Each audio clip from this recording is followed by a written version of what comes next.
This recording is one of the recordings that cover cell transport processes. And we're still discussing passive transport. And specifically, we're going to be looking at a passive transport process referred to as osmosis. In this recording, we'll also address the effects of osmosis on changing the volume of the cell. So we'll go over some specific clinical correlations with you. So let's just define osmosis first.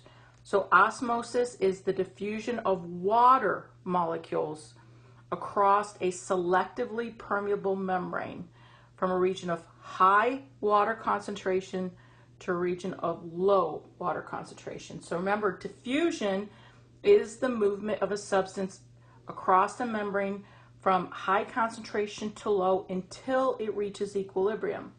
So osmosis is diffusion, but it's specifically the diffusion of water. Now what's key though is it's crossed a selectively permeable membrane.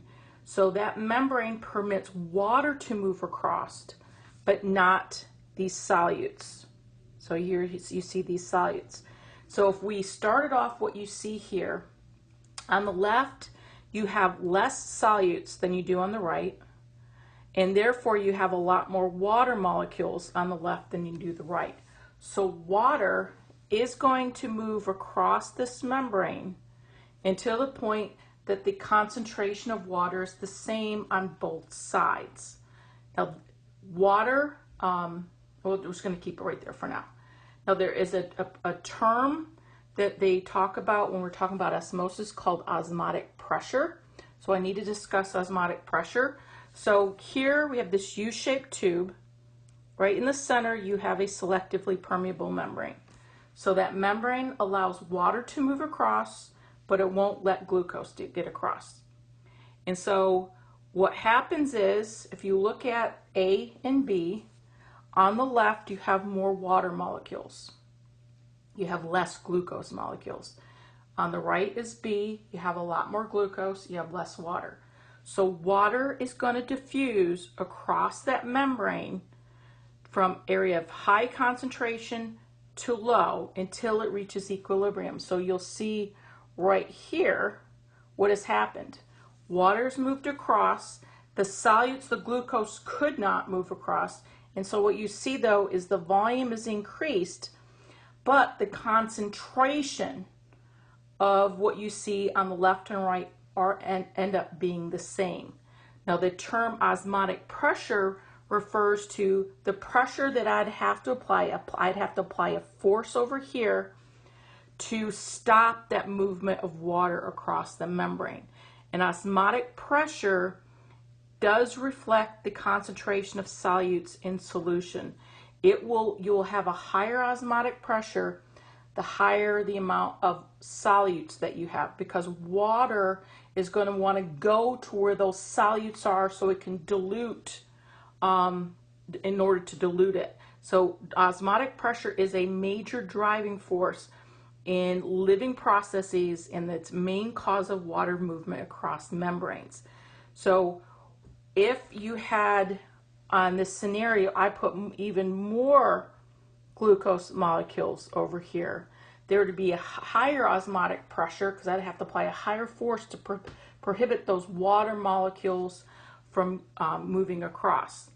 Now, there would not be any osmotic pressure if that membrane allowed glucose to move across, because what would happen, glucose would diffuse across that membrane until it reached equilibrium, and so we'd end up have some glucose molecules over here, and so you wouldn't have any net movement of water, and you wouldn't have to apply a force to prevent that water from moving across the membrane.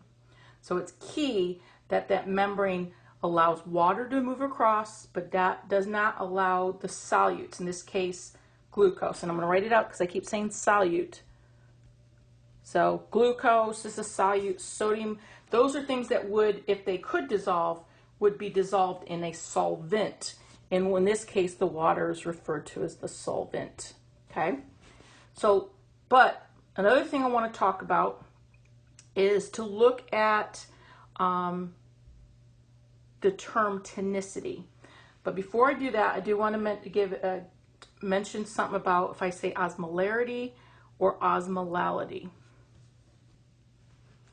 Okay, so if I talk about the term osmolarity or osmolality, let's just mention the term osmoles.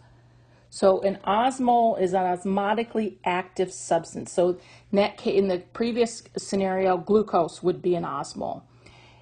If they talk about the concentration of that substance in that water, we can refer to it as osmolarity. So osmolarity, I'll write that out, is the number of osmoles per liter of solution. So think of it as a concentration. And an osmole is something that's osmotically active. That means water is going to draw or be drawn towards it. So this is something that cannot easily cross membrane, so it's osmotically active. If you hear the term osmolality, because sometimes you'll hear me say that, I kind of switch back and forth. There's a subtle difference. Osmolality is the number of osmoles per kilogram of solution. Now the reason why sometimes I use the terms interchangeably, because a kilogram of water is a liter of water. Okay, so with pure water, a liter of water weighs a kilogram. Okay, so sometimes you'll hear me use the terms interchangeably. But if I use either of the terms, I want you to think of, I'm talking about a concentration. So if I have, say, a beaker of water here, and I have these molecules in it, versus same volume, and I have this many, this one is more concentrated, the one on the left. It has, if I use the term osmolarity, it would have a higher osmolarity than the one on the right. So just keep that in mind, okay? So I want to talk about, though, the term tonicity. So give me a second. I'm going to get the picture up. So the term tonicity is usually when someone's talking about the effects of how a solution affects the cell. Okay, so the osmolarity refers to the solute concentration of solution. Tonicity is a description of how solutions affect the cell. It's a relative term. It will, when we talk about different tonicities of solutions, it's going to determine the direction and extent of osmosis, that movement of water. So again, water in this case is the solvent. The solute in this case, salt. Solute dissolves in this water, the solvent. Here's my selectively permeable membrane. You'll notice the water can move across.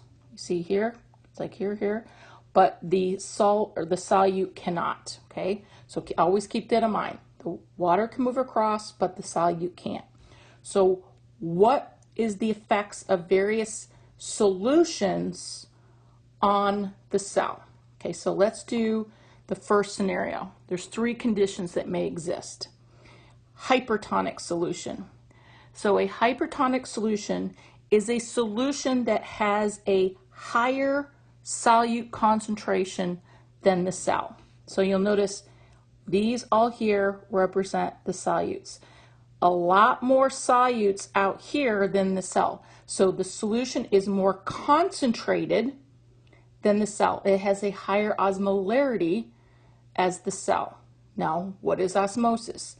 Osmosis is the movement of water across a selectively permeable membrane. In this case, this scenario, it's the red blood cell membrane. So here's the cell membrane. So it allows water to get across, but it's not going to allow these solutes to get across. So it's going to move from its high concentration to low until it reaches equilibrium. So what's going to happen is water, let's do it in blue, water is going to move out of the cell.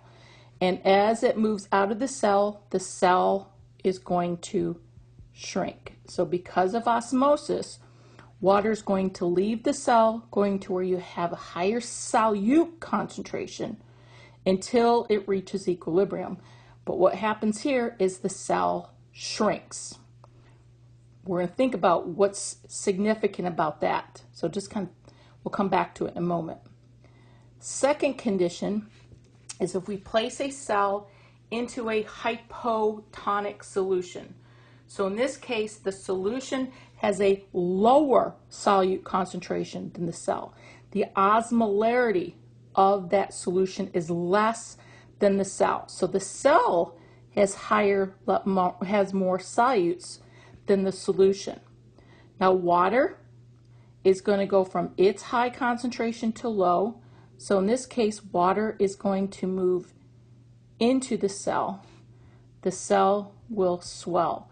And if it can eventually burst. So again, I want you to start thinking about, well, what's the problem with that? Now, last scenario or last condition is an isotonic solution. So iso means same. So the solution has the same solute concentration as the cell. And so water can go in and out of the cell, and there's no net movement. You're not going to have more water leaving than coming in, or vice versa. So here is a red blood cell, perfectly happy. So in this scenario, we're using a red blood cell as an example. So let's go back to each of the scenarios. So hypertonic solution.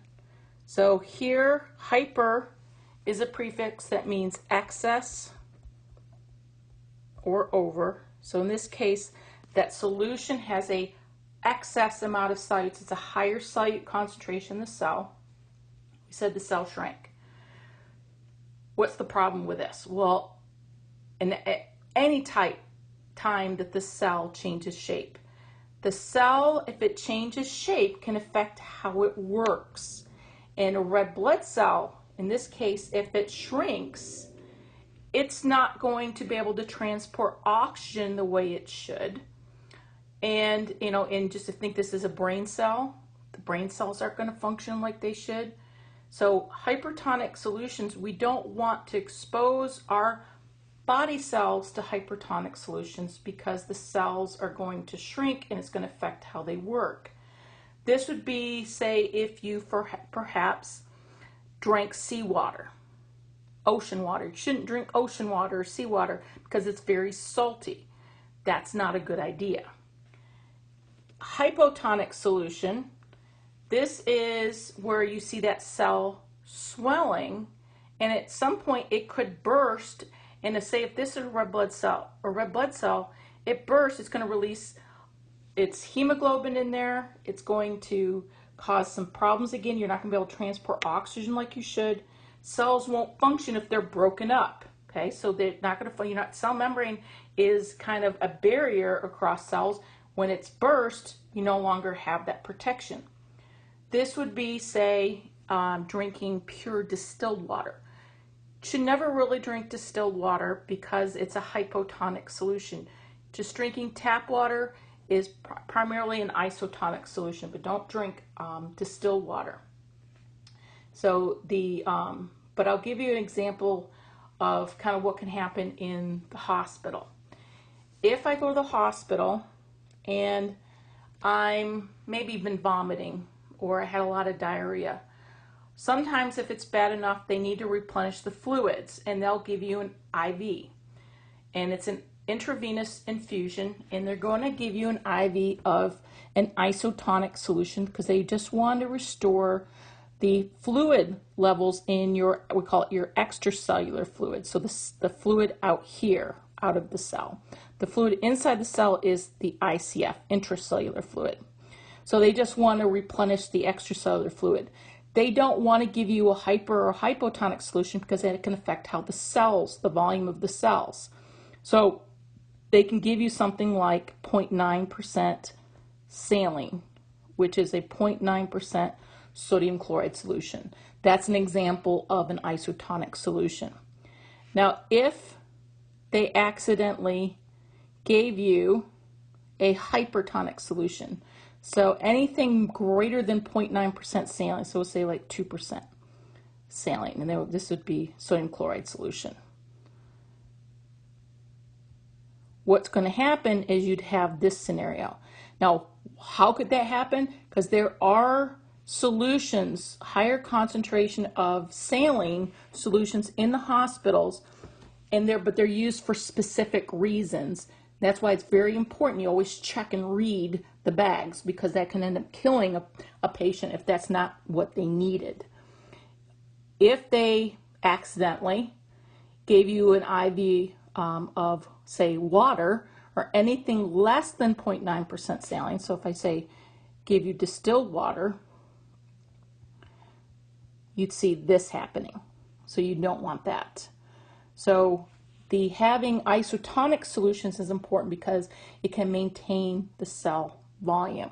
So what is some clinical scenarios? Let's apply kind of osmosis to some clinical conditions. But let's kind of, actually what I want to do is, first thing there's certain things you have to keep in mind. And I'm going to go to a blank thing here. Here's your cell, okay?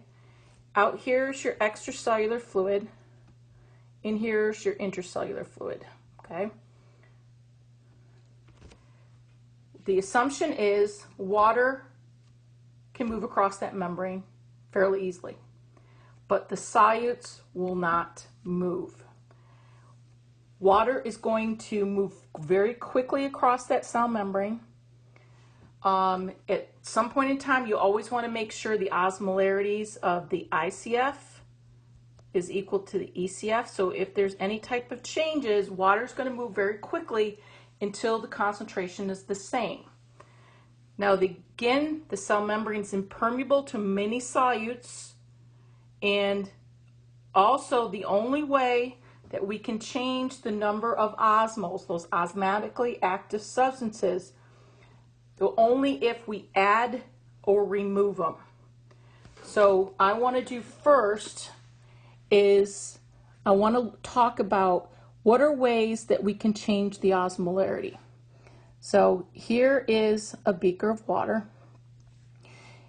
I have, say, let's make it pretty big here. Okay, so there's my beaker of water with some salt in it. What are the two ways that I can make that water more concentrated? So one way I can do it, let's go back here. I can make it more concentrated by removing solute.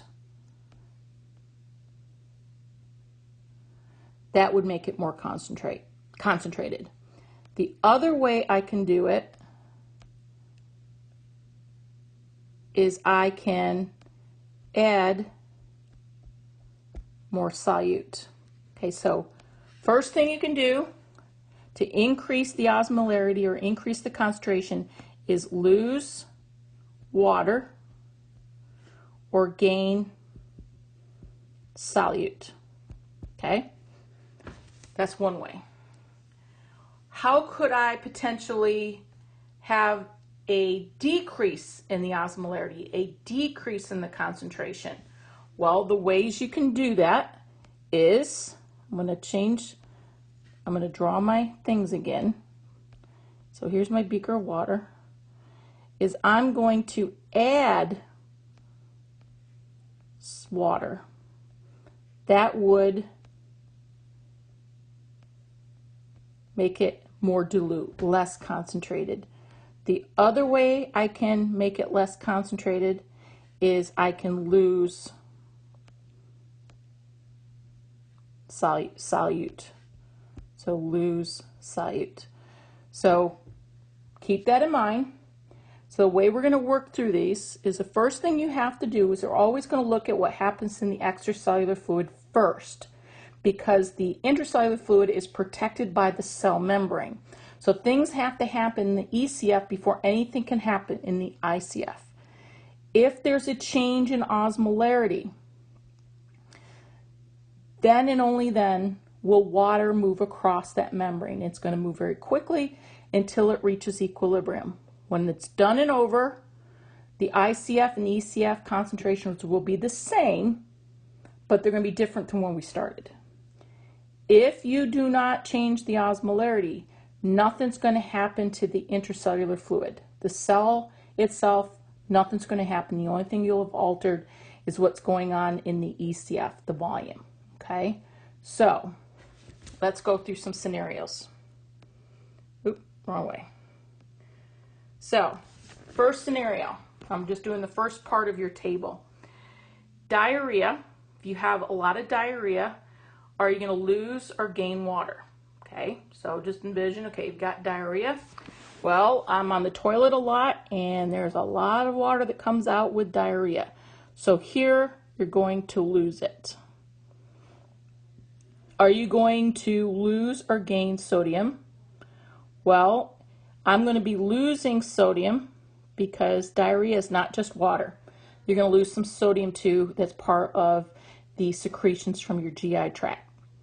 So thing is, you're losing sodium as well as water. Osmolarity does not change, so no change. Okay, so I'm going to write that down. Second scenario, if I set up an IV with you and I infuse you with 0.9% saline, it's an isotonic solution, you're going to be gaining water because it's salt and water. So you're going to be gaining that, but you're also gaining sodium. And the key is, it said it's isotonic, so there'll be no change in osmolarity. Okay, so the first two scenarios, there won't be a change in osmolarity. If you eat a lot of salt, just salt itself, you're definitely going to be gaining sodium. And I'm just saying, you're just eating salt, this isn't being affected. So there's nothing, you're not losing or gaining water. So if you gain sodium, we go to that scenario where I drew those beakers of water and I added sodium, that's going to make it more concentrated.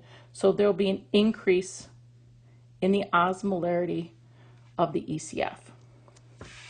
If you get lost in the desert, yes, you're going to sweat, it's going to be hot, so you don't have access to water. So the thing is, when you're sweating, you lose a lot more water than you do. Like your sweat is salty too, but you lose a lot more water than you do sodium. So I'm just going to put a line through here. And so what happens is, as a result of the loss of water, you have an increase in osmolarity. So remember the two scenarios I said, you can have an increase in osmolarity for two reasons. Add solute, which you see here, or lose water. Okay? Last two scenarios, I'm just going to jump the gun so you can kind of see the trend I've got. Both of these result in decreased osmolarity. Okay? The reason why for the first one, water intoxication, drink a lot of water and you don't go to the bathroom. You're going to be gaining a whole mess of water. You're not gaining or losing sodium, it's just straight on water. And even if you just drink tap water, you're going to be drinking a lot more water than you would get a lot more water than you would have any type of sodium. So here, you're going to have, you're diluting out the extracellular fluid, so there's a decrease in ECF. Your kidneys, there's something up with your kidneys, and you're losing a lot of sodium in your urine. So here, you lose sodium. I'm going to put a line through here because you're pretty much just losing sodium. What will result from that is you're losing solute, so you'll have a decrease in osmolarity. So the two scenarios I told you with how you can decrease osmolarity is to add water, which you see here, or to lose solute. Okay? So first we've got is the osmolarity going to change? If the osmolarity does not change, we're not going to see anything going on with the ICF. If the osmolarity will change, yes, you will. So let's go through the scenarios. Okay, for the first two, diarrhea. Second one was infusion of isotonic saline. We said neither of those, the ECF osmolarity has changed. So what's going to happen with diarrhea, the only thing that you'll see is a decrease in the volume of your extracellular fluid. The ICF volume remains unchanged. Now, what did I mention previously? Is I said, hey, why would someone give you an IV infusion of 0.9% saline? Well, if I had a large bout of diarrhea, it's a way of returning some fluid, and they're going to want to infuse you with isotonic saline so they can just restore the extracellular fluid volume. The infusion of isotonic saline, what that does is increases ECF volume, does not affect the ICF volume. So that was your first two scenarios. Okay, next scenario. So ingestion of excess salt. So here's my cell, okay? And if I have a lot of salt, this is how I do it. This is how I draw things. Is I have my cell, and I'm going to put dots that represent the solutes. So we said we're going to have an increase in the osmolarity of the ECF because I'm adding solute. So I got all this out here, and I got like maybe 2 in here. So what's going to happen? Water wants to go from its high concentration to low until it reaches equilibrium. So water is going to leave the cell. And the result of that water leaving the cell, is that the ECF volume is going to increase, because out here is the ECF. This is the ICF. The ICF volume has decreased. So what we end up with is we have the ICF and ECF osmolarities are the same, but they're going to be a little higher than we started, than normal, but they're going to be the same. And what's going to happen is the ECF volume is going to increase, the ICF volume is going to decrease because water is going to leave the cell. Now, if I have that condition where I had gotten sweaty in the desert and I didn't drink enough water, we said that also can increase the osmolarity. So let's draw that cell again. And here, just again, that's still going, I'm going to draw my little solutes out here because that still could increase it for a different reason because we lost fluid. So it all started, I'm going to write like in order. It all started because we lost water in the ECF. Okay, so here's the ECF. The osmolarity increased. We said water is going to want to leave the cell until it reaches equilibrium. So the ICF volume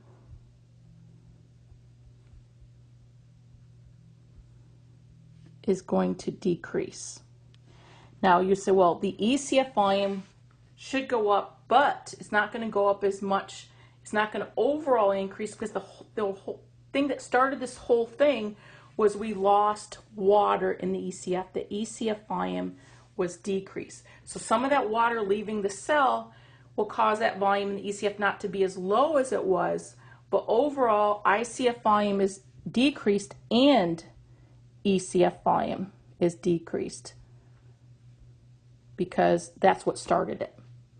So if you kind of go in order, is losing the water in the ECF is one, which caused the change in osmolarity and increase in osmolarity.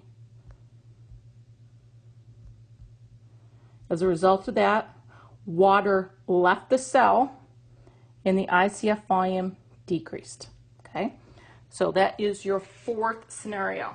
Next scenario, water intoxication.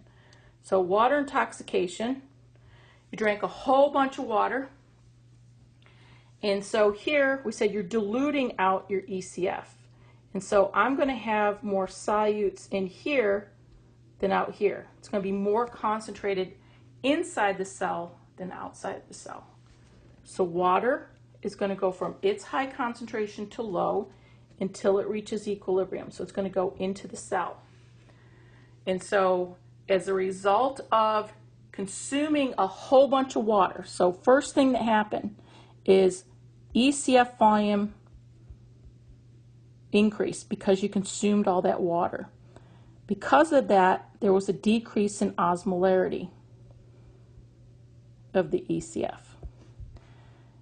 Due to that, water goes into the cell, so ICF volume increased until the osmolarity of inside and outside the cell are the same. They're going to be the same, but they're both going to be lower than normal.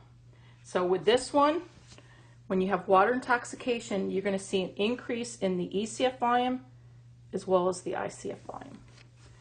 The last scenario, we've got your kidneys are losing salt, losing sodium. So again, what you end up with is you have higher concentration inside versus out. And the reason why with this one is you lost